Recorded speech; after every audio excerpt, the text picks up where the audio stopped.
I started D288 IT Solutions. It is a healthcare IT firm, and D288 stands for Deuteronomy 28 verse 8, and the Lord will bless everything you set your hands to. I ended up losing focus on how to calculate my tithing.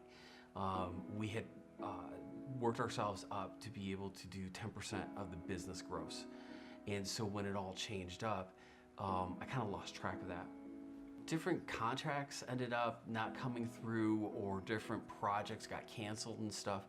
We basically really started to depend on our credit cards.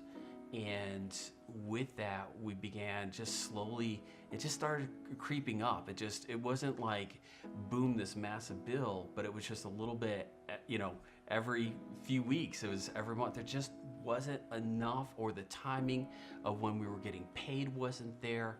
And so we used that. And unfortunately, we had run up $60,000 worth of debt. The Lord really began talking to me and said, when I started asking him, what's going on? I don't understand. Why did you have me start all of a sudden to come to this point in time? And the Lord spoke to me very clearly, and he's like, you got to go back and look at your tithe from last year. Go back and figure it out. And so when I did that, I noticed that in our greatest year of income, ended up being one of the least in our tithe. I mean, we were tithing, but it wasn't what we were doing and what God had called us to do. I had to confess it. I had to just apologize to God. I had to go to my family and ask their forgiveness. But I knew one thing: I had to make it right. And with that was setting up spreadsheets, how to calculate it out based upon the new business gross. And at that point, we began see things turn around. We saw things begin to start grow, but we had to be faithful in that. And so, that lasted just about up until the time of All In. When we hit All In, man, my gut feeling was that we couldn't do it.